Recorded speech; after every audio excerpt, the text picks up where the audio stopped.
అస్మద్గురుభ్యో నమః. శ్రీమతే రామానుజాయ నమః. యత్ర యత్ర రఘునాథ కీర్తనం తత్ర తత్ర కృతమస్తకాంజలిం భాష్పవారి పరిపూర్ణలోచనం మారుతీం నమత రాక్షసాంతకం. అఖిల భాగవత కోష్టికి అడియన్ పద్మజ రామానుజదాసి అనేక దాసోహాలు సవనీయంగా సమర్పించుకుంటుంది. శ్రీమద్ రామాయణంలో హనుమ వైభవం. దీనిలో భాగంగా మొదటి రోజు హనుమతో కలిసి ప్రయాణించినటువంటి భాగవతోత్తములైనటువంటి సుగ్రీవుడు, అంగదుడు, జాంబవంతుడు, విభీషణాల్వాన్ మొదలైనటువంటి పాత్రల యొక్క స్వరూప స్వభావాలు, వారి వైభవాల నుండి మనము మన నిత్య దైనందిన జీవితంలో ఏమేమి ఆచరించవచ్చును, ఏమి మంచి విషయాలు స్వీకరించవచ్చును అనేది అనుభవించుకున్నాము మొదటి రోజున. ఇక రెండవ రోజైనటువంటి నిన్నటి రోజున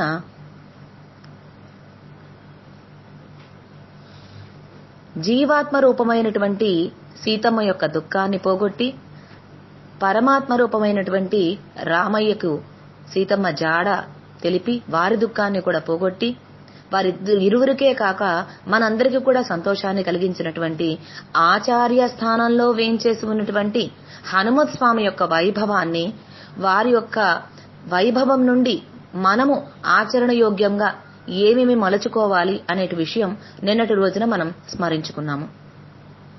మరికొన్ని పాత్రల స్వభావాలు, విభీషణాల్వాన్ యొక్క భార్య సరమ, కూతురు త్రిజట, రావణాసురుడి భార్య మండోదరి తదితరుల పాత్రల వైభవాలు కూడా మనం స్మరించుకోవటం జరిగింది. ఇక మూడవ రోజైనటువంటి ఈ రోజున చక్రవర్తి తిరుమాఘనార్ యొక్క సోదరులైనటువంటి భరతుడు, లక్ష్మణుడు, శత్రుఘ్నుడు వీరి యొక్క వైభవాలను మనం స్మరించుకోబోతున్నాం. ముందుగా వారి యొక్క పుట్టి పూర్వోత్తరాలను తెలుసుకునేటువంటి ప్రయత్నం. అయోధ్య నేలైనటువంటి దశరథ చక్రవర్తి. దశరథుడు అంటే ఏమనుకున్నాం? 10 వైపులా నడవగలిగినటువంటి రథములు కలిగిన వాడని, అంతరార్థంగా 10 ఇంద్రియాలను, పంచ కర్మేంద్రియాలను, పంచ జ్ఞానేంద్రియాలను అదుపులో పెట్టుకునేటువంటి శక్తి కలిగిన వాడని దశరథుని యొక్క వైభవము మొదటి రోజున మనం స్మరించుకున్నాం.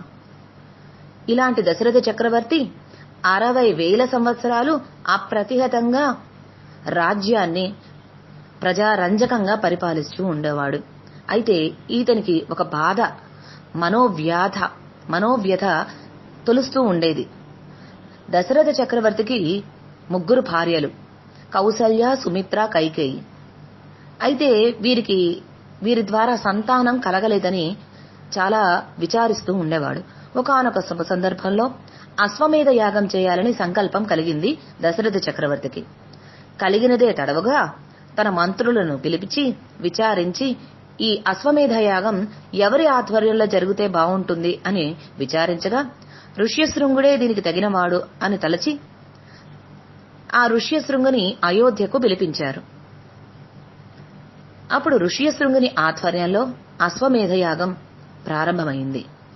దేనికి ఈ అశ్వమేధ యాగము? దీని యొక్క ఫలమేమిటి అనగా పుత్ర ప్రాప్తికి ప్రతిబంధకాలైనటువంటి పాపములను తొలగించేది. మరి దశరథ చక్రవర్తికి సంతానము లేదు కదా, దానికి ఏ విధమైనటువంటి ఏ పాపములు ప్రతిబంధకాలుగా ఉన్నాయో అని అది తొలగించటానికి, అదేవిధంగా పుత్రలాభం ద్వారా స్వర్గాన్ని ప్రాప్తింపచేసేది. అటువంటి గొప్పదైనటువంటి ఉత్తమోత్తమైనటువంటి అశ్వమేధ యాగం సంకల్పం చేశారు దశరథ చక్రవర్తి. అయితే సామాన్యములైనటువంటి రాజులకు ఇది చేయటానికి అసాధ్యమైనది. దశరథ చక్రవర్తి తిరుగులేనటువంటి రాజు కనుకనే అతనికి సాధ్యపడింది. ఈ అశ్వమేధ యాగం తదనంతరం వంశాభివృద్ధికై పుత్రులను పొందుటకు పుత్రకామేష్టి యాగం కూడా ఋష్యశృంగుని ఆధ్వర్యంలోనే చేశాడు దశరథ చక్రవర్తి. ఈ పుత్రకామేష్టి యాగం జరుగుతూ ఉండగా యజ్ఞ పురుషుని చేత దశరథునకు పాయస ప్రదానం చేయబడింది. దీనిని స్వీకరించినటువంటి ఈ పాయసాన్ని స్వీకరించినటువంటి కౌసల్య, సుమిత్ర, కైకేయి గర్భములను దాల్చారు. చైత్రశుద్ధ నవమి నాడు పునర్వసు 4వ పాదంలో కర్కాటక లగ్నంలో కౌసల్యాదేవియందు శ్రీరామచంద్ర ప్రభువు అవతరించారు. రామచంద్ర ప్రభు యొక్క చేతిలో వజ్ర రేఖలు ఉన్నాయట. మహా తేజశాలి అని చెప్పారు అక్కడున్నటువంటి పెద్దలు. ఇక కైకేయికి భరతుడు అవతరించాడు. ఈ భరతుడు సత్యవాక్ పరిపాలకుడు, సర్వసద్గుణ సంపన్నుడు, విష్ణువు యొక్క చతుర్థాంశే ఈ భరతుడు అని పెద్దలు అనుగ్రహిస్తారు. ఇక సుమిత్రకు ఇద్దరు కవలలు జన్మించారు, లక్ష్మణ శత్రుఘ్నులు. వీరిరువురు కూడా వీరులు, వివిధములైనటువంటి అస్త్ర ప్రయోగముల యందు నిపుణులైనటువంటి వారు. వీరిరువురు కూడా విష్ణువు అంశతోనే ఒప్పేవారు అని అనుగ్రహిస్తారు వాల్మీకి రామాయణంలో. ఆ విధంగా కౌసల్య, కైకేయి, సుమిత్రమ్మలకు వరుసగా రాముడు, భరతుడు, లక్ష్మణ శత్రుఘ్నులు జన్మించారు. ఇక రామ, భరత, లక్ష్మణ శత్రుఘ్నుల యొక్క జన్మ వృత్తాంతము అనుభవించుకున్నాం కదా. పరమ భాగవతోత్తముడైనటువంటి లక్ష్మణ స్వామి యొక్క వైభవాన్ని ముందుగా స్మరించుకుందాం. లక్ష్మణ స్వామి బాల్యా ప్రభృతి సుస్నిగ్ధ అన్న చందంగా పుట్టిన నాటి నుండే శ్రీరామచంద్రమూర్తి యందు అత్యంత అభినివేశం, ఈడుబాటు, ప్రీతితోటి పెరుగుతూ ఉన్నట్ట. చిన్ననాటి నుండే అనగా ఆ నలుగురు పిల్లలని కూడా ఊయలలో వేసిన నాటి నుండే లక్ష్మణస్వామి యొక్క ఆ ప్రీతి శ్రీరామచంద్రమూర్తి పట్ల మనం అవగతమవుతుంది. ఏ విధంగా అంటే రాముడు, భరతుడు, శత్రుఘ్నుడు, లక్ష్మణుడు ఈ విధంగా ఉయ్యాల తొట్టిలలో పరుండబెట్టగా లక్ష్మణస్వామి ఆపకుండా ఏడుస్తూ ఉన్నారట. బాలుడైనటువంటి లక్ష్మణస్వామి. పెద్దలందరూ ఎందుకు ఏడుస్తున్నాడు ఈ బాలుడు అని, ఒకవేళ ఇతరత్రా కారణాల వల్ల ఏమన్నా ఏడుస్తున్నాడేమో అని చెప్పి చూసి అవి ఏమీ ఫలించలేకపోయేటప్పటికీ ఆ ఉయ్యాల యొక్క స్థానాల్ని మార్పు చేశారట. శత్రుఘ్నుడు, లక్ష్మణుడు ఇద్దరు యొక్క ఉయ్యాలలు మార్చారు. అయినా ఏడు పాపలేదట లక్ష్మణుడు. మరలా భరతుడు, లక్ష్మణుడు యొక్క ఉయ్యాలలు మార్చి చూశారట. అయినా ఏడు పాపలేదట. ఇక లాభం లేదని రామచంద్రమూర్తి యొక్క పక్కన ఉన్నటువంటి ఉయ్యాలలో లక్ష్మణస్వామిని పరుండబెట్టారట. అప్పుడు ఏడు పాపారట లక్ష్మణస్వామి. ఆ విధంగా చిన్ననాటి నుండి కూడా పెరుగుతున్న కొద్దీ ఇంకొంచెం ప్రేమ పెరుగుతూ వస్తూ ఉన్నదట శ్రీరామచంద్రమూర్తి పట్ల మన లక్ష్మణస్వామికి. ఎంత ప్రేమ అంటే విశ్వామిత్ర మహర్షి యాగ సంరక్షణార్థం దశరథ చక్రవర్తిని వేడుకొని రామలక్ష్మణులు ఇరువురిని కూడా తీసుకుని వెళ్ళాడు. అప్పుడు కూడా రామచంద్రమూర్తి వెన్నంటే ఉన్నాడు లక్ష్మణస్వామి. ఆ తదుపరి సీతాపరయణం తదుపరి రేపటి రోజున రామ పట్టాభిషేకం అనగా కైకమ్మ వరములు కోరిన కారణంగా దశరథ చక్రవర్తి 14 సంవత్సరాల పాటు శ్రీరామచంద్రమూర్తికి వనవాసము, భరతుని పట్టాభిషేకము కోరుకోగానే కోరుకున్నదే తడవుగా పితృవాక్ పరిపాలకుడైనటువంటి చక్రవర్తి తిరుమగనార్ తండ్రి యొక్క ఆదేశానుసారం వనవాసం చేయటానికి అధిగమించబోతూ ఉండగా లక్ష్మణస్వామి వచ్చి తాను కూడా అన్న వెమ్మటే వస్తాను వనవాసానికి అని ఎంతో బ్రతిమలాడారట. అయితే శ్రీరామచంద్రమూర్తి ఒప్పుకోలేదు. తల్లిదండ్రులను చూసుకుంటూ అయోధ్యలోనే ఉండిపోమని హితబోధ చేశారు. అయినప్పటికీ లక్ష్మణస్వామి ఒప్పుకోక ఒక ఉదాహరణ చెప్పారు. ఏమని? ఏ విధంగా అయితే మత్స్యము, నీటిని విడిచిపెట్టినటువంటి మత్స్యము అరక్షణమైనా బ్రతకలేదో, గిజగిజ కొట్టుకొని గిలగిల కొట్టుకొని ప్రాణాలను విడుస్తుందో, అదే విధంగా నీవు లేకపోతే నేను నిలవలేను సోదరా అంటూ అన్నకు తన యొక్క పరిస్థితిని వివరించి చెప్పాడు లక్ష్మణస్వామి. ఇక తప్పనిసరి పరిస్థితుల్లో శ్రీరామచంద్రమూర్తి లక్ష్మణస్వామిని కూడా తీసుకుని సీతమ్మ తల్లితో కూడా వనవాసానికి పయనమయ్యారు. ఈ వనవాసం సమయంలో వనవాసానికి వెళ్లే ముందు లక్ష్మణస్వామి తల్లి అయినటువంటి సుమిత్ర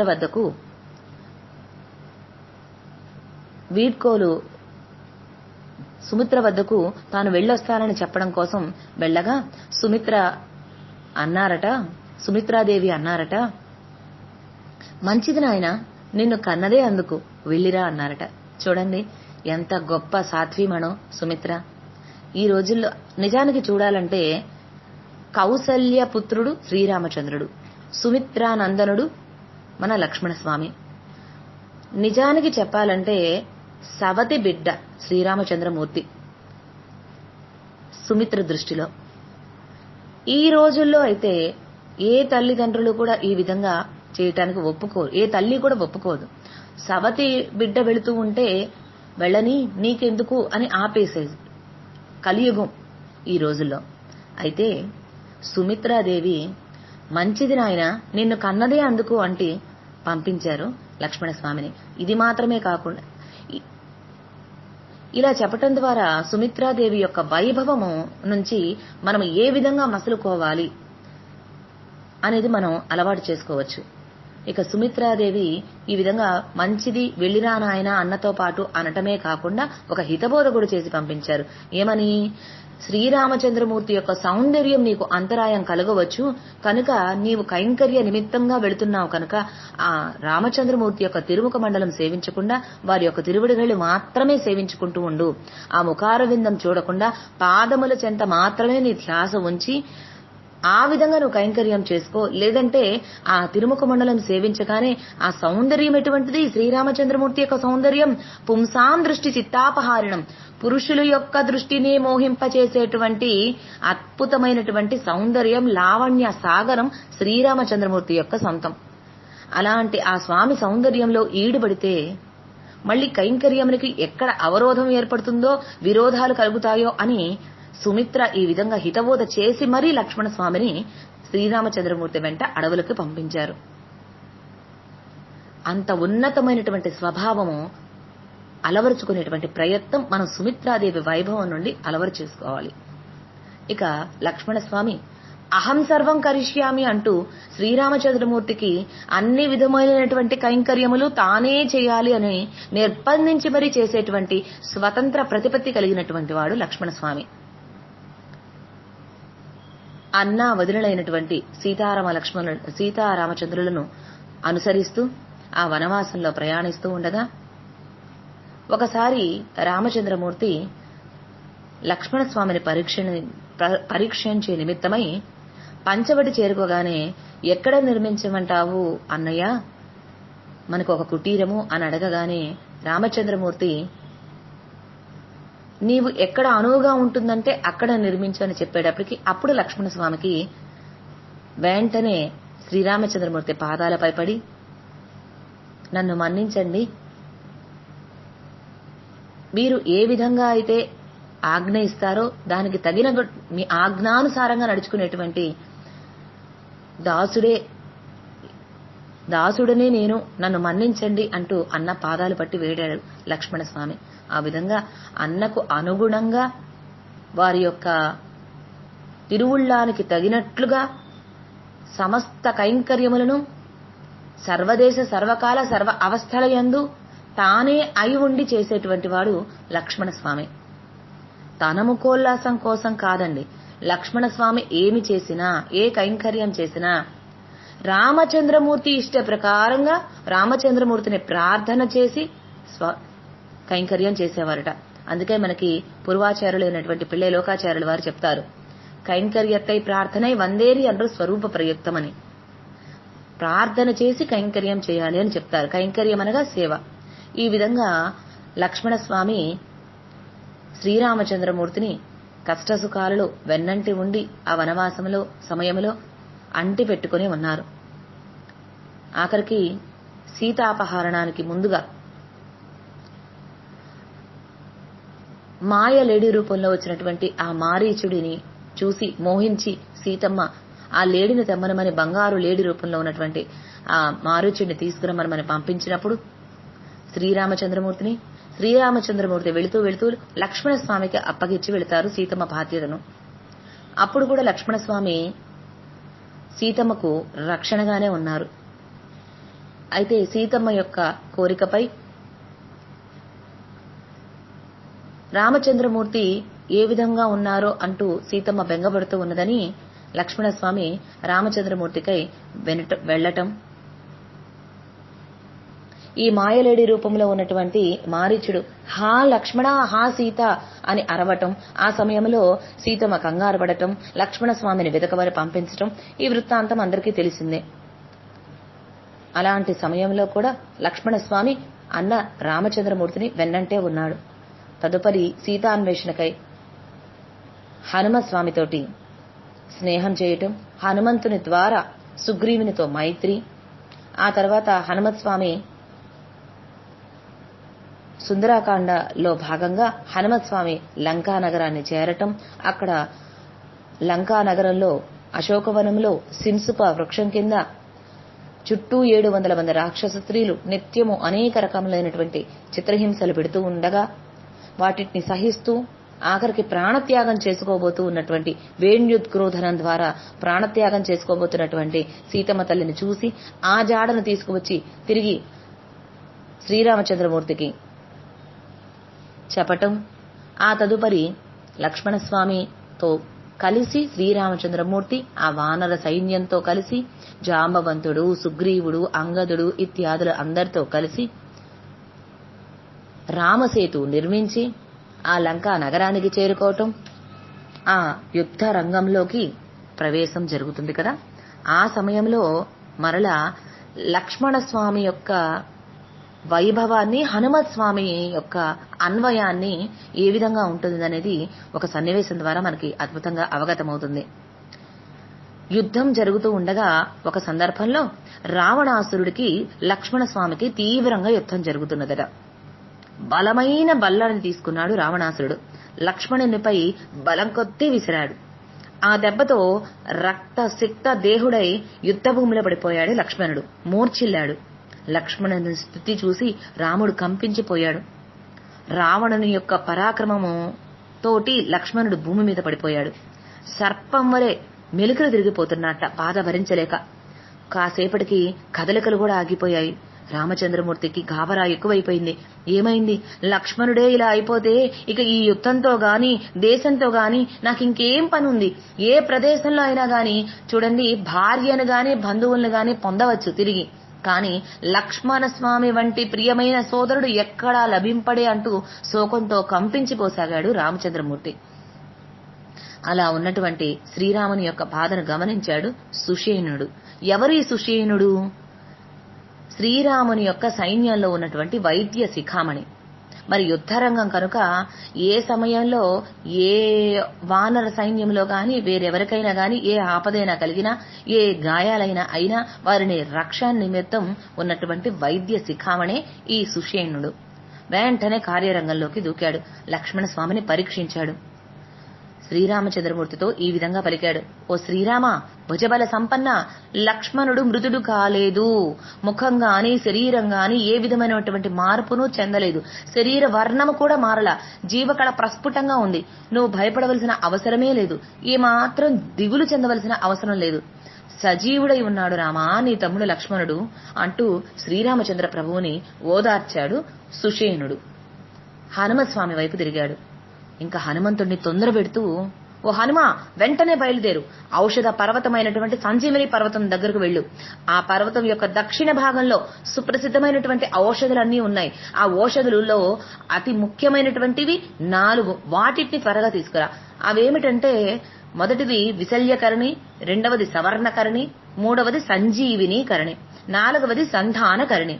ఇలా ఈ 4 ప్రసిద్ధమైన ఔషధులను వెంటనే తీసుకురమ్ము నీవు, ఏమాత్రం ఆలస్యం లేకుండా అని పంపించారు హనుమత్ స్వామిని సుషేణుడు. లక్ష్మణుడు అతి త్వరగా చైతన్యవంతుడు అవటం కోసం ఈ మహా ఔషధులు ఎంతో ఉపయోగపడతాయి.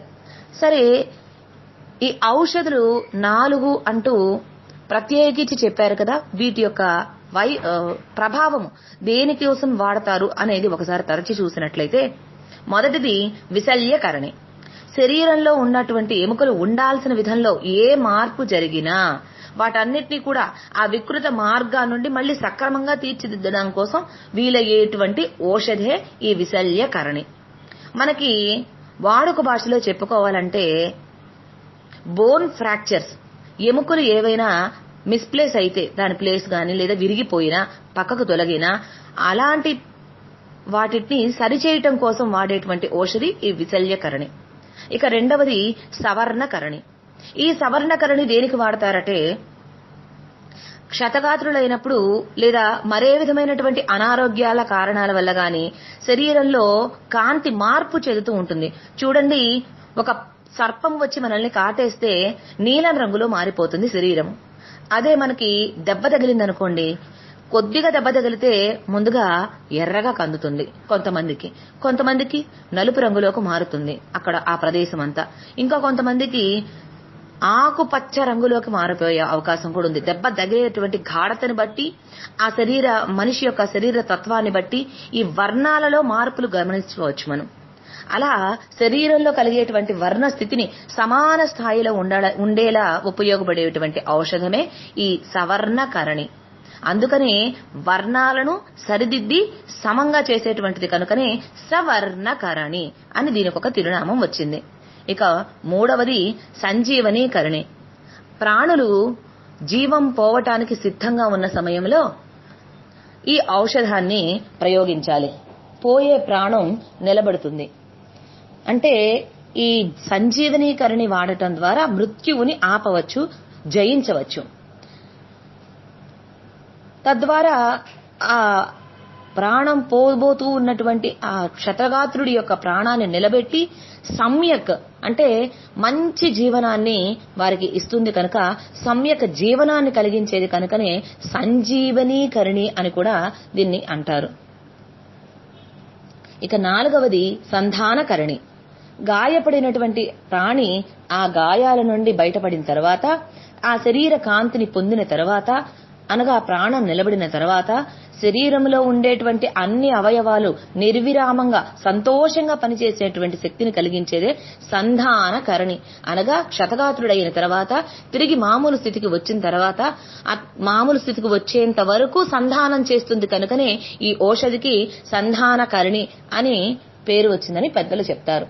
ఈ విధంగా 4 ముఖ్యమైన ప్రసిద్ధమైన ఔషధులు విశల్యకరణి, సవర్ణకరణి, సంజీవనీకరణి, సంధానకరణి. ఈ 4ంటిని కూడా లక్ష్మణస్వామి త్వరగా చైతన్యవంతుడు అవ్వడం కోసమని చెప్పి సుషేనుడు ఆజ్ఞ ఇచ్చి హనుమస్వామిని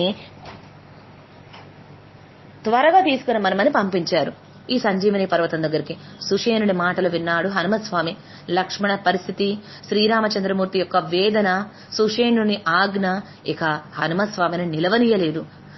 అందులో అంతకు ముందే జాంబవంతుడు సంజీవని పర్వత ప్రయాణానికి కూడా ఆజ్ఞాపించాడు. జాంబవంతుడు కూడా ఇక అంతే అమిత వేగంలో అతి స్వల్ప కాలంలో ఆ పర్వతాన్ని చేరుకున్నాడు హనుమస్వామి.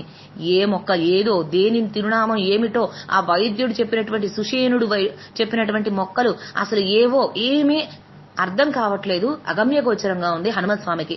అన్ని మొక్కలు ఒకేలా కనిపిస్తున్నాయి, ఆలోచనకు కూడా అందటం లేదు. ఆలోచిస్తే పరిస్థితి విషమించేలా ఉంది. ఈ విశల్యకరణి అనే ఔషధాన్ని ఇంకో దాన్నో తీసుకొని పోకుండా సుషేనుని వద్దకు పోయి వివరాలు అడిగి మళ్లీ వచ్చి తీసుకువెళదాం అనుకుంటే కాలాతీతమైపోతుంది. కేవలం పేర్లు మాత్రమే చెప్పి పంపించాడు గాని వాటి రూపురేఖలు అవి ఎలా ఉంటాయి చెప్పలేదు సుషేనుడు. దాంతో ఇక కాలాతీతమైపోతుందని ఆలోచించినటువంటి హనుమస్వామి ఆ పర్వతం వద్దకు వెళ్లాడు. పర్వత శిఖరాన్ని పట్టుకున్నాడు. అటు ఇటు 3 సార్లు శిఖరాన్ని పట్టుకొని పర్వతాన్ని కదిపేట. ఒక్కసారిగా పర్వతాన్ని పెకిలించాడు. ఆకాశ మార్గంలో అమిత వేగంలో పయనించి ఆ పర్వతాన్ని తన భుజాలపై ఉంచుకున్నటువంటి హనుమస్వామి ఆ లక్ష్మణుడు పడి ఉన్న చోటుకి చేరుకున్నాడు. ఇక అక్కడున్నటువంటి వైద్యుడికి, నీవు చెప్పినటువంటి ఔషధులు ఎక్కడున్నాయో ఎలా ఉంటాయో గుర్తించలేకపోయాను, అందుచేత మీరు చెప్పినట్లుగా ఆ పర్వతం యొక్క దక్షిణ శిఖరాన్ని పెకిలించి తీసుకువచ్చాను అంటూ సవినీయంగా సుషేనునికి విన్నవించుకున్నాడు హనుమస్వామి. వెంటనే ఆ పర్వత ఖండం పైకి ఎగిరి వెళ్లాడు సుషేనుడు. తనకు కావలసినటువంటి ఔషధిని తీసుకున్నాడు. లక్ష్మణస్వామి వద్దకు వచ్చారు. గాయపడి ఉన్నటువంటి లక్ష్మణస్వామిని ముక్కు వద్ద ఆ ఔషధిని పెట్టాడు. ఆఘ్రాణించారు లక్ష్మణస్వామి. దాంతో లక్ష్మణస్వామి యొక్క గాయాలన్నీ కూడా మానిపోయాయి. వెంటనే ఆరోగ్యాన్ని పుంజుకుని లేచి కూర్చున్నాడు. ఇక వానరులందరూ కూడా భళి భళి బాగు బాగు అంటూ ఆనందంతో గంతులు వేశారట. హనుమస్వామి ఆనందపడిపోయారట. ఇక శ్రీరాముని ఆనందానికైతే అవధులే లేవు. మరి రామచంద్రమూర్తి యొక్క ప్రాణ సమానము లక్ష్మణస్వామి. అలాంటి ఆ లక్ష్మణస్వామి వైభవాన్ని చూసాము. ఆ లక్ష్మణస్వామితోటి మన హనుమస్వామి యొక్క అన్వయాన్ని చూసాము. ఈ ఒక సమయంలోనే కాదండి, హనుమస్వామి లక్ష్మణ స్వామికి అనేక పర్యాయాలు వారిద్దరికి మధ్య సన్నివేశాలు శ్రీమద్ రామాయణంలో అందంగా అభివర్ణించారు వాల్మీకి మహర్షి. సుగ్రీవుడు ఒకసారి శ్రీరామచంద్రమూర్తికి ఉచిత ఆసనాన్ని వేసి ఆసీనుల కమ్మని ఆహ్వానిస్తారు శ్రీరామచంద్రమూర్తిని. అయితే ఆచార్య రూపుడైనటువంటి లక్ష్మణ స్వామికి ఆసనం వేయటం మరచిపోయి ఆచార్య విషయంలో అపచారపడ్డాడు సుగ్రీవుడు. వెంటనే సుగ్రీవుడు తన స్వామిగా భావించుకుంటాడు కనుక హనుమత్ స్వామి యొక్క తప్పిదాన్ని కప్పిపుచ్చుతూ హనుమత్ స్వామి ఒక మద్ది చెట్టుని కూల్చివేసి దాన్ని ఆసనంగా మార్చి లక్ష్మణ స్వామి కూర్చోవటం కోసం అనువుగా తయారు చేసి ఆసీనుల్ని కావింపజేశారు లక్ష్మణ స్వామిని. ఈ విధంగా స్వామి అయినటువంటి ఆ సుగ్రీవుని యొక్క అపచారాన్ని తాను పరిష్కరించేటువంటి ప్రయత్నం చేశాడు హనుమత్ స్వామి. లక్ష్మణ స్వామికి గౌరవాన్ని కలిగించారు. ఇక సుగ్రీవుని యొక్క ఈ అపచారానికి మరి జీవాత్మను సంస్కరించి వారిని మంచి దారిలో పెట్టేటువంటి బాధ్యత పెరుమాళదే కనుక శ్రీరామచంద్రమూర్తే రెండవసారి సుగ్రీవుడు వాలితోటి యుద్ధానికి వెళ్లి అతనిని గీంకరించి పిలుస్తాడు సుగ్రీవుడు. అప్పుడు ఆ సమయంలో సుగ్రీవుడు ఆ వాలితోటి రెండవసారి యుద్ధం చేయడానికి వెళ్లే ముందు శ్రీరామచంద్రమూర్తి ఇదే ఆచార్య రూపుడైనటువంటి లక్ష్మణస్వామి చేతనే స్వయంగా ఆ లక్ష్మణస్వామి చేతులతోనే గజమాలను అలంకరింపచేస్తాడు సుగ్రీవునికి. ఆ విధంగా జీవాత్మ అయినటువంటి సుగ్రీవుడు చేసినటువంటి అపచారం ఆచార్య పురుషుడైనటువంటి లక్ష్మణస్వామి రూపంలో అలా అపచారపడినటువంటి దాన్ని సంస్కరించినటువంటి బాధ్యత పెరుమాళ్లే స్వయంగా తీసుకున్నాడు చక్రవర్తి తిరుమగనారే. వీరి చేత ఆ సుగ్రీవుని మెడలో గజమాల వేయించి తద్వారా వారి సంహారం జరగటం అవన్నీ కూడా నిన్న మొన్నటి రోజున మనం స్మరించుకున్నాం. ఇక ఈ విధంగా లక్ష్మణస్వామి హనుమత్ స్వామి వీరిరువురి వైభవము అద్భుతమైనది శ్రీమద్ రామాయణంలో. ఇక లక్ష్మణస్వామి వైభవం తర్వాత మనం స్మరించుకోబోయేది భరతాళ్వాన్ గురించి. భరతాళ్వాన్ కైకమ్మ పుత్రుడు. ఈ భరతుడి గురించి మనం స్మరించుకునే ముందు ఒక శ్లోకం. భరతాయ పరం నమోస్తు తస్మై ప్రథమోదాహరణాయ భక్తి భాజాం యదుపగ్నమశేషతః పృథివ్యాం ప్రథితో రాఘవ పాదుకా ప్రభావః. భరతుడు భక్తులలో అగ్రగణ్యుడు. శ్రీరామచంద్ర స్వామి పాదుకల ప్రభావమునకు విశ్వఖ్యాతి కూర్చినటువంటి వాడు. అలాంటి ఆ మహాత్మునకు నమస్కారం అంటున్నారు ఈ శ్లోకంలో. పాదుకా సహస్రంలోని 2వ శ్లోకం ఇది. ఇక భరతుడి వైభవం వస్తే లక్ష్మణస్వామికి శ్రీరామచంద్రమూర్తి అంటే ఎంత అభినివేశము ప్రావణ్యము ఈడుబాటు ఉండేవో భరతుడికి కూడా అంతే అభినివేశం ఉండేదట. శ్రీరామచంద్రమూర్తి యొక్క పట్టాభిషేకం సమయంలో పట్టాభిషేకం చేద్దాము అని దశరథ చక్రవర్తి అనుకున్నటువంటి సమయంలో భరతుడితో పాటు శత్రుఘ్నుడు భరతుడు మేనమామ వారి ఇంటికి వెళ్లటం జరిగింది, దేశానికి వెళ్లటం జరిగింది. ఆ సమయంలో కైకమ్మ దశరథ చక్రవర్తిని వరాలడగటం, భరతుడి పట్టాభిషేకం, ఆ తదుపరి 2వ కోరికగా శ్రీరామచంద్రమూర్తిని 14 సంవత్సరాలు వనవాసానికి పంపించాలని కోరుకోవటం జరిగిపోయినాయి. దశరథ చక్రవర్తి అత్యంత బాధపడటం, అయినప్పటికీ సత్యవాక్ పరిపాలకుడై తాను ఇచ్చిన మాట ప్రకారం నెరవేరుస్తానని మాట ఇచ్చి కైకమ్మకి దశరథ చక్రవర్తి ఎంతో విచారిస్తూనే శ్రీరామచంద్రమూర్తికి చెప్పలేక బాధపడుతూ ఉంటే కైకమ్మే శ్రీరామచంద్రమూర్తికి జరిగిన విషయాన్ని చెప్పగా రామచంద్రమూర్తి పితృవాక్ పరిపాలకుడై అడవులకు వెళ్లటం,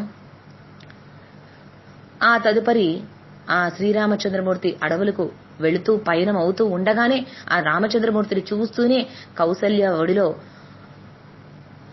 దశరథ చక్రవర్తి కౌసల్య ఆ రామచంద్రమూర్తితోనే నా కన్నులు కూడా వెళ్ళిపోతున్నాయి, అంటూ బాధపడటం, ఆ కనులు పోగొట్టుకోవటం, తర్వాత దశరథ చక్రవర్తి స్వర్గస్థుడవటం, ఇదంతా కూడా జరిగిపోయింది. ఇదంతా జరిగే సమయంలో భరతుడు అక్కడ లేడు. తన మేనమామ ఇంట ఉన్నాడు. సేనల ద్వారా కబురు పంపారు భరతుడికి. విషయం ఇది అని చెప్పకుండా భరతుణ్ణి రమ్మనమంటున్నారు త్వరగా అని చెప్పి తీసుకుని వచ్చారు సేనలు. ఇక భరతుడు వచ్చేటప్పటికి అక్కడ శ్రీరామచంద్రమూర్తి కనిపించలేదు. అంతఃపురంలో ఏం జరిగిందో అర్థం కావటం లేదు భరతుడికి. తండ్రిని అడుగుదామని వెళితే అక్కడ తల్లి కనపడింది.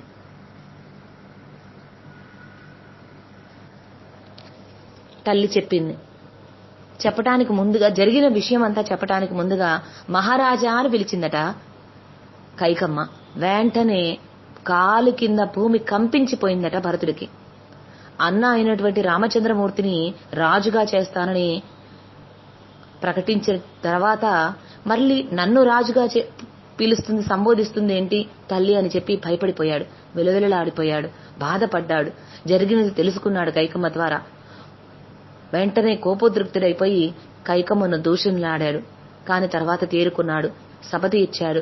ఆ సభలో శత్రుఘ్న ఆళ్వాన్, అలాగే భరత ఆళ్వాన్ మంత్రుల సమేతంగా, ప్రజల సమేతంగా అందరూ వేంచేసి ఉన్నారు, సమీక్షిస్తున్నారు.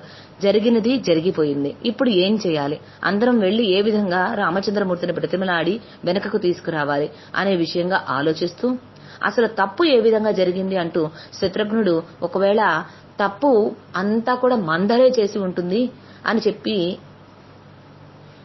భరత ఆళ్వాన్ తోటి అన్నారట నిండు సభలో. అప్పుడు దానికి భరతుడు అన్నారట, లేదు లేదు, మందరది ఏం తప్పు లేదు.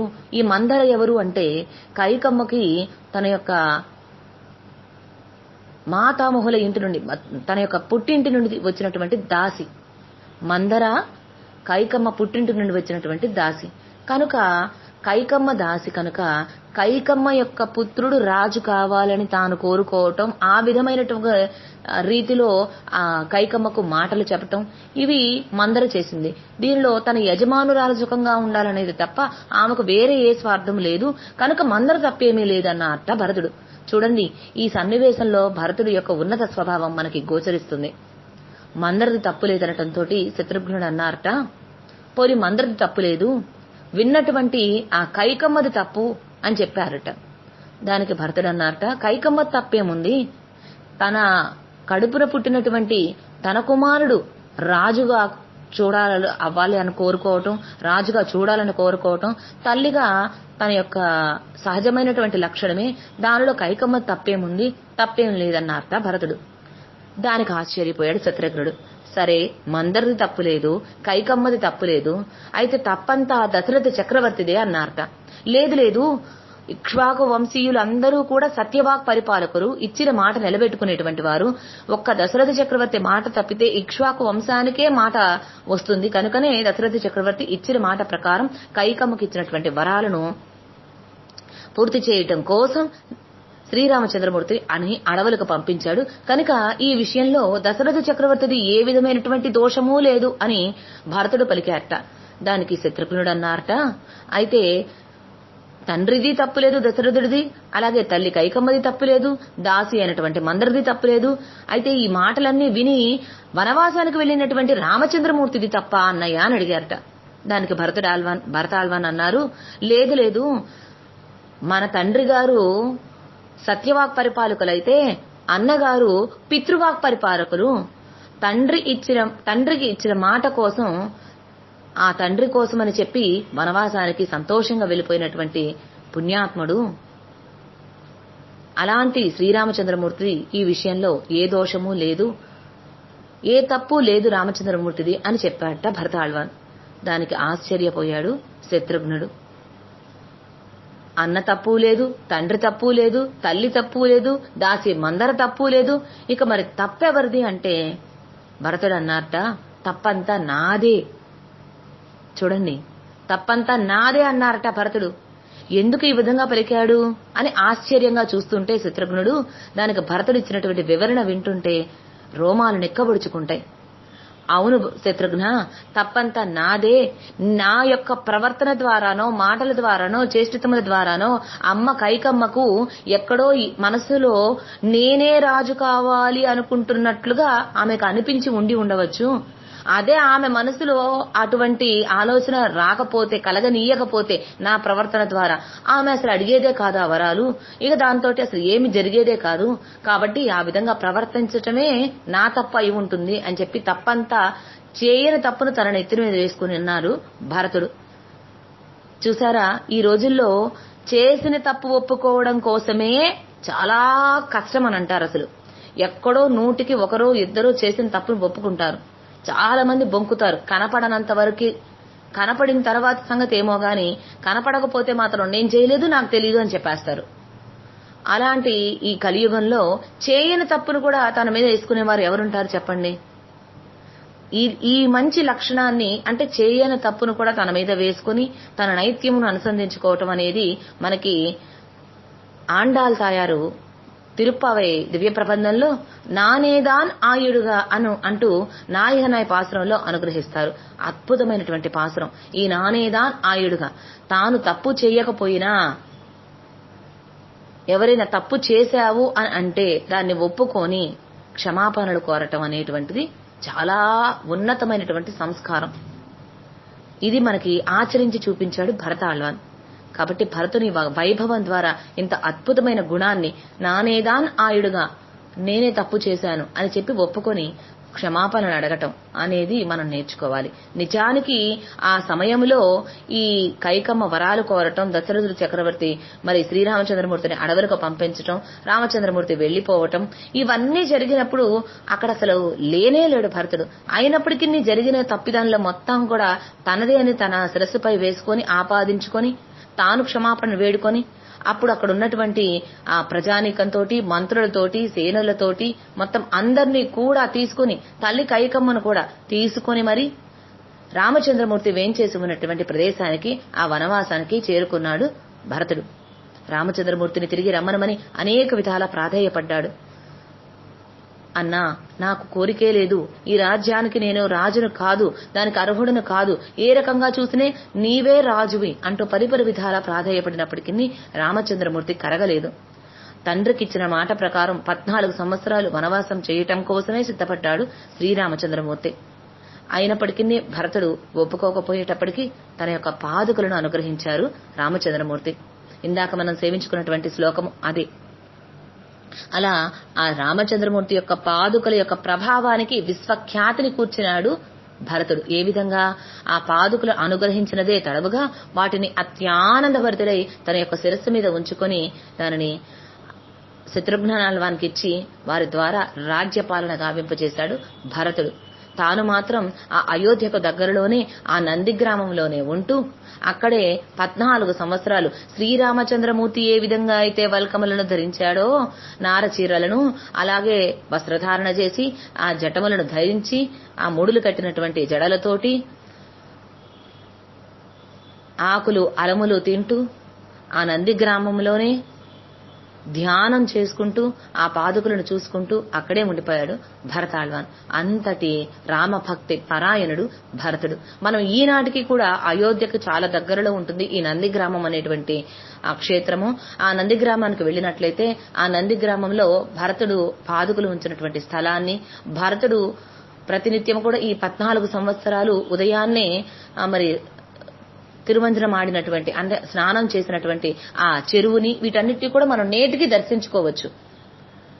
సరే, ఈ విధంగా నంది గ్రామంలో వేంచేసి 14 సంవత్సరాలు అక్కడే ఉన్నాడు మన భరతాళ్వాన్.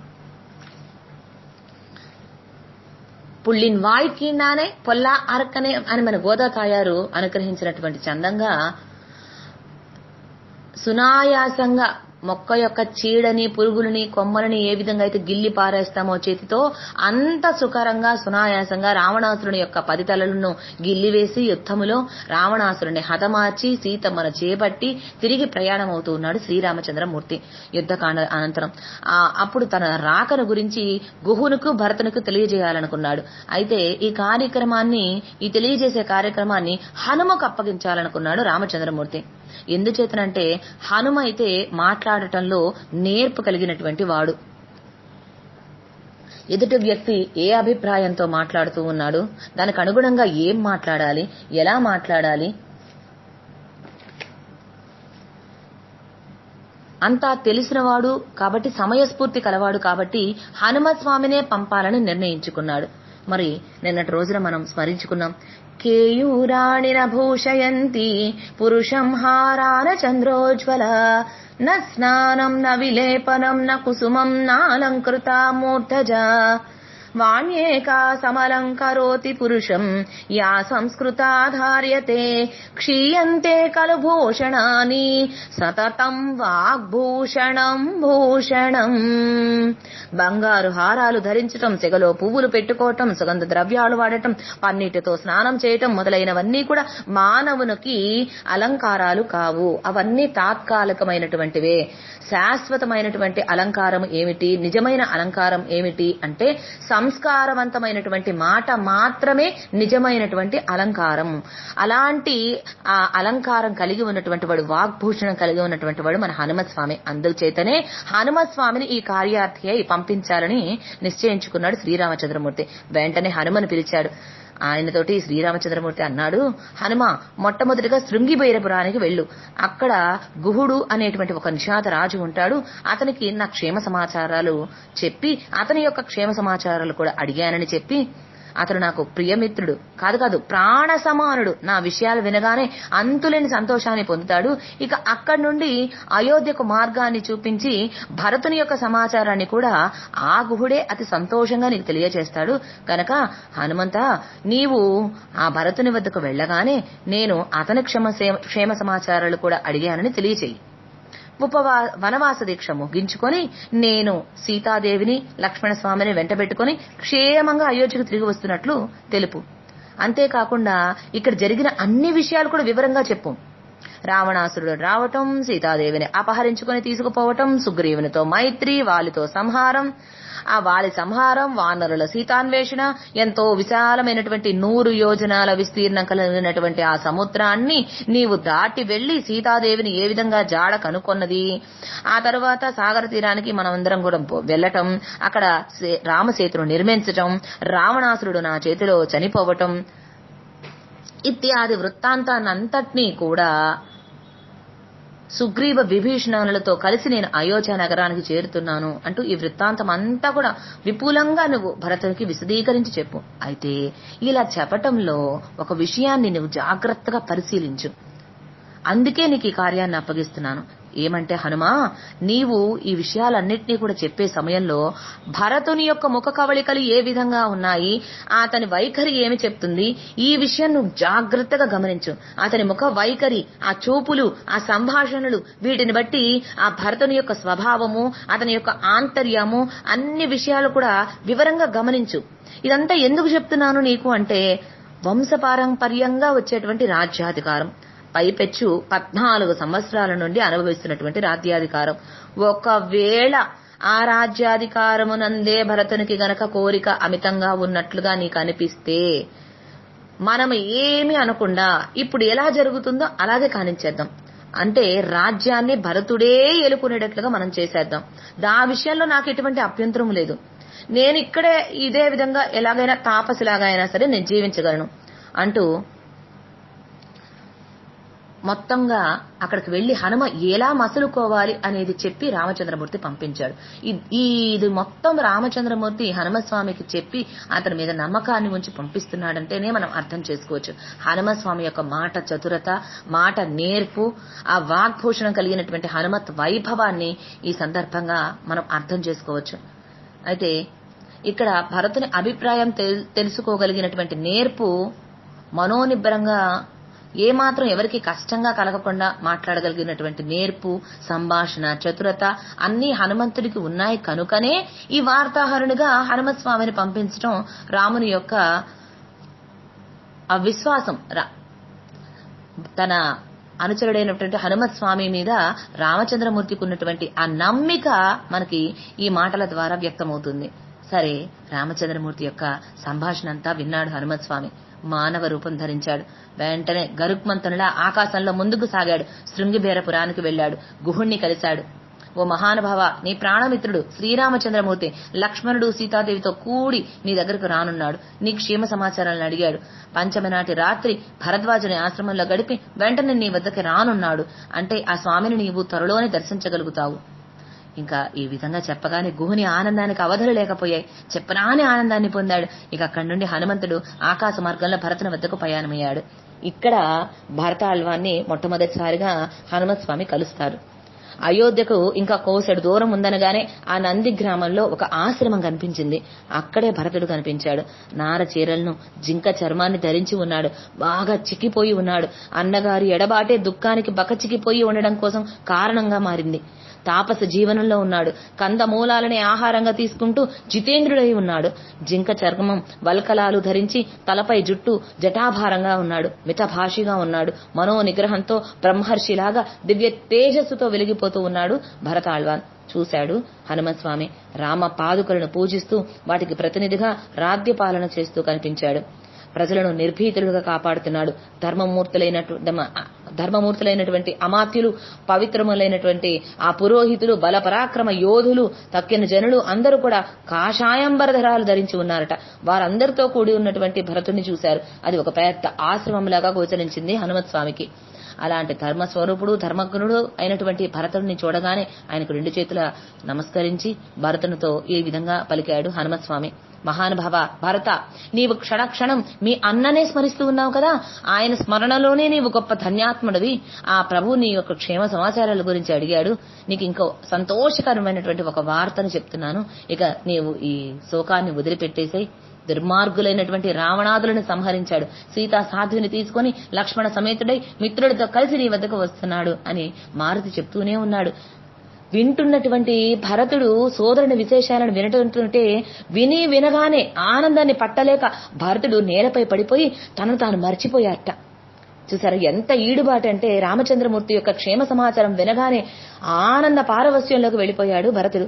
క్షణకాలం గడిచిన తర్వాత అప్పుడు తెప్పరిల్లాడు, పైకి లేచాడు. తనకింతటి ప్రియమైన వార్తను అందించినటువంటి హనుమంతుని తనకు తీర కావులించుకున్నాడు. ఈ రోజుకి కూడా నందిగ్రామం వెళ్ళినట్లయితే అక్కడ ఒక సన్నిధి ఏర్పాటు చేశారు. ఆ సన్నిధిలో మనము ప్రత్యక్షంగా సేవించుకోవచ్చు. నేటికి కూడా ఈ అయోధ్యకు దగ్గరలోనే నందిగ్రామం అనే గ్రామంలో ఒక కోవిల కట్టారు. అక్కడ హనుమంతుడు భరతుడు ఆలింగనం చేసుకున్నటువంటి భంగిరిలో మనకు దర్శనమిస్తారు. ఇప్పుడు హనుమతుతో అన్నాడు భరతాళ్వాన్, మహానుభావ, మానవునిగా కనిపిస్తున్నా నీవు మానవ మాత్రుడువు కావు, దేవుడివే. నాపై దయతో ఇక్కడికి వచ్చావు. ఇంత చక్కటి వార్తను అందించావు. నీకు బహుమానంగా 1,00,000 గోవులను, 100 కొలది గ్రామాలను అన్నిటినీ కూడా సమర్పించుకుంటున్నాను అని పలికాట భరతాళ్వాన్. ఇంకా ఎప్పుడెప్పుడు చూడాలా రామచంద్రమూర్తి అని ఆయన దర్శనార్థమై భరతుడు తహతహలాడిపోయాడు, తపించిపోయాడు. ఇక మారుతితో ఈ విధంగా పలికాడు, మానవుడు బ్రతికి ఉంటే ఎన్ని 100 సంవత్సరాలు గడిచినా ఆ తరువాతైనా సుఖాలు లభించి తీరుతాయట అంటూ ఋషులకు అర్హమైనటువంటి ఆ తర్పాసనంపై హనుమత్ స్వామిని కూర్చోబెట్టి తర్వాత హనుమతో భరతుడు ఈ విధంగా అన్నాడు, మహానుభావ, మా అన్నగారికి మీకు పరిచయ భాగ్యం ఏ విధంగా కలిగింది, ఎప్పుడు జరిగింది, ఎక్కడ జరిగింది, వివరించు స్వామి అంటూ కుతూహలం కొద్దీ భరతుడు అనేక ప్రశ్నలను సంధించాడు ఏకకాలంలో హనుమంతుడిపై. ఇక హనుమంతుడు జరిగిన వృత్తాంతం మొత్తాన్ని కూడా వివరించి చెప్పాడు. భరతుడు ఎంతో ఆనందించాడు. ఆహా, నా చిరకాల వాంఛ నేటికి తీరబోతుంది కదా, నేటికి నెరవేరబోతుంది కదా. 14 సంవత్సరాల నుంచి ఆ రామచంద్రమూర్తి ఎప్పుడెప్పుడు వస్తాడా అంటూ ఎదురు చూస్తూ ఉన్నానయ్యా హనుమా. ఇన్నాళ్లకు నాకు ఒక మంచి కబురు చెప్పావంటూ తన్మయంతో సంతోషపడిపోయాడు భరతుడు. హనుమ చెప్పినటువంటి ఈ విషయాన్ని విని ఆనందించినటువంటి భరతుడు శ్రీరామచంద్రమూర్తిని స్వాగత సత్కారాలకై మిన్నుముట్టినటువంటి సంతోషంతో ఆ స్వాగత సత్కారాన్ని ఘనంగా చేయిస్తూ ఉన్నట్ట భరతుడు.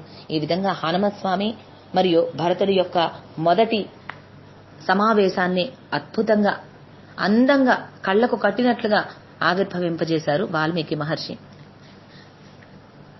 అనేకమైనటువంటి వైభవాలు భరతుడి ద్వారా మనం నేర్చుకున్నాము.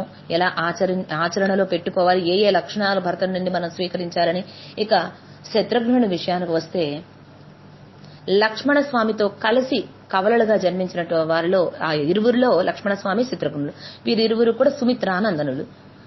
శత్రుఘ్నుడు అనేటువంటి ఈ పదానికి కూడా ఒక అర్థం ఉంది. ఏమిటి అంటే శత్రువులను హతమార్చటంలో సాటి లేని మహావీరుడు. ఆ పేరుకు తగినట్లుగా సార్థక నామధేయుడే ఈ శత్రుఘ్నుడు. లవణాసురుని సంహరించే సమయంలో ఈయన అద్వితీయ పరాక్రమం నిరూపించబడింది. ఈ శత్రుఘ్నుడు కూడా చిన్ననాటి నుండి కూడా నలుగురు అన్నదమ్ములు కూడా అత్యంత ప్రేమతో ఉండేవారు. రామచంద్రమూర్తి అంటే లక్ష్మణస్వామికి ఎంత ప్రేమో, అభినివేశమో, ప్రావణ్యమో అంత ఈడుబాటుతోటి శత్రుఘ్నుడు కూడా భరతుడి పట్ల ఉండేవారట. అలాగే రామచంద్రమూర్తి అంటే కూడా అత్యంత గౌరవం శత్రుఘ్నుడికి. ఎన్నడూ రామచంద్రమూర్తి యొక్క తిరుముఖ మండలం సేవించనే లేదట శత్రుఘ్నుడు. ఎప్పుడూ కూడా ఆ తిరుపాదాలను, ఆ శ్రీపాదాలను చూస్తూనే మాట్లాడేవారట శత్రుఘ్నుడు. అంతటి భయభక్తులతో, వినయ విధేయులతో ఉండేవారు శత్రుఘ్నుడు. అన్న భరతుడు చెప్పాడని చెప్పి పారతంత్ర్య శేషత్వం కలిగి ఉన్నటువంటి శత్రుఘ్నుడు భరతుడు చెప్పిన ప్రకారము ఆ పాదుకలను తీసుకుని రాజ్యపాలన 14 సంవత్సరాలు కూడా అయోధ్య నుంచి రాజ్యపాలన చేసినది శత్రుఘ్నుడే, భరతుడి యొక్క ఆదేశం ప్రకారం. ఇలా జరుగుతూ ఉండేది. సరే, రామచంద్రమూర్తి తిరిగి అయోధ్యకు రావటం, పట్టాభిషిక్తురవటం అంతా జరిగిపోయిన తర్వాత ఒకనాడు చ్యవనాది మహర్షులు శ్రీరామచంద్రమూర్తి వద్దకు వచ్చి మధురాక్షసుని కుమారుడైనటువంటి లవణాసురుని వల్ల తమకు వచ్చినటువంటి కష్టాలను అన్నింటినీ కూడా వివరించి వాటిని తొలగించమని ప్రార్థన చేశారట. వెంటనే శ్రీరామచంద్రమూర్తి ఆ చ్యవనాది మహర్షులకి కూడా అభయాన్నిచ్చి శత్రుఘ్నుని పిలిపించారు. పిదప తన దగ్గర ఉన్నటువంటి మహిమాన్వితమైనటువంటి వైష్ణవ శరము అనేటువంటి ఒక అస్త్రాన్ని ఆ శత్రుఘ్నాల్వానికి ఇచ్చి లవణాసురుని సంహరించడం కోసమని శత్రుఘ్నుని పంపించాడు. అయితే శత్రుఘ్నుడు మధపురానికి వెళుతూ దారిలో వాల్మీకి ఆశ్రమానికి చేరుకున్నారు. అక్కడ రాత్రి అక్కడే బస చేశాడు. ఆనాటి రాత్రే అదే వాల్మీకి ఆశ్రమంలో ఉంటున్నటువంటి సీతాదేవి 2 కుమారుల్ని ప్రసవించింది. వాల్మీకి మహర్షి ఆ ఇరువురికి కూడా రక్షరేఖలను కట్టి వారికి కుశలవులను నామకరణం కూడా చేశారు. ఇది తెలుసుకున్నటువంటి శత్రుఘ్నుడు మిక్కిలి సంతోషం చెందాడు. అయితే సీతమ్మను గాని కుశలవులను గాని దర్శించలేదట. రామ కార్యార్థి అయి వచ్చాడు కనుక ముందు ఆ పనే చూడాలని చెప్పి వెంటనే అక్కడి నుండి బయలుదేరి చ్యవన మహర్షి యొక్క ఆశ్రమానికి చేరుకున్నాడు. ఆ చ్యవనముని లవణుని యొక్క చరిత్ర, అతని దగ్గర ఉన్నటువంటి అద్భుతమైన శూల ప్రభావం చెప్పారు. ఆ లవణాసురుడి వద్ద ఆ శూలం ఉన్నంత కాలం అతనిని సంహరించలేము కనుక లవణాసురుడు శూలాన్ని భవనమునందే ఉంచి ఆహారం కోసమై బయటకు వెళ్లిన సమయంలో శత్రుఘ్నుడు ఆ మధుపుర ద్వారం వద్దే యుద్ధ సన్నద్ధుడై ఉండి ఆ శ్రీరాముడిచ్చినటువంటి వైష్ణవ శరాన్ని ప్రయోగించి వనాల నుంచి తిరిగి రాగానే లవణాసురుని సంహరించేశాడు. ఆ తరువాత కూడా ఆ మధుపురంలోనే 2 పురాలను నిర్మించి 12 సంవత్సరాల పాటు అక్కడే ఉండిపోయారట శత్రుఘ్నుడు. ఆ తదుపరి అయోధ్యకు బయలుదేరి మళ్లీ మార్గ మధ్యంలో మరలా వాల్మీకి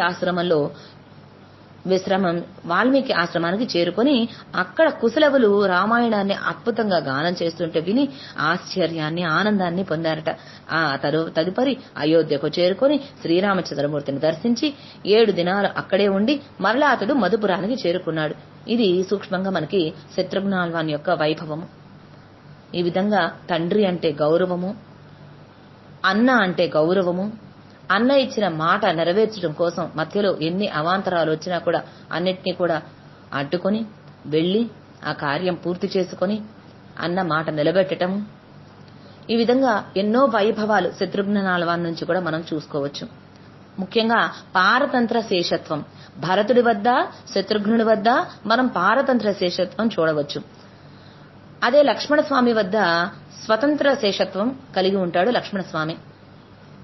ఇక ఈ రోజున లక్ష్మణుడు, భరతుడు, శత్రుఘ్నుడు ఈ 3 భాగవతోత్తముల యొక్క వైభవాల నుండి మనం ఏ విధంగా మసులుకోవాలి, మన నిత్య దైనందిన జీవితంలో ఇతరులతో మెసిలేటప్పుడు ఏ విధంగా ప్రవర్తించాలి, చేయని తప్పును కూడా మీద వేసుకొని ఏ విధంగా అయితే భరతుడు తన తప్పు ఒప్పుకున్నాడో ఇలాంటివన్నీ కూడా మనం ఈ వైభవాల నుండి చూసి నేర్చుకుని ఆచరణలో పెట్టే మార్గంగా పయనించాలని కోరుకుంటూ, తెలియక ఏమైనా తప్పులు చెప్పి ఉన్నా తెలిసి తెలియక పెద్దలు సరిదిద్ది కృప చేయవలసిందిగా విజ్ఞప్తి చేస్తూ, ఆళ్వార్ ఎబెరుమానార్ జియర్ దివ్య త్రివడిగళే శరణం. రేపటి రోజున శ్రీమద్ రామాయణంలో హనుమ వైభవంలో భాగంగా పిరాటిమార్ల వైభవం స్మరించుకోబోతున్నాం. ఇప్పటి వరకు పరమ భాగవతోత్తములైనటువంటి భరతుడు, లక్ష్మణుడు, శత్రుఘ్నుల వైభవం ఈ రోజున స్మరించుకున్నాము. రేపటి రోజున పిరాటిమార్ల వైభవంతో మళ్లీ కలుద్దాం. స్వస్తి. శ్రీమతే రామానుజాయ నమః.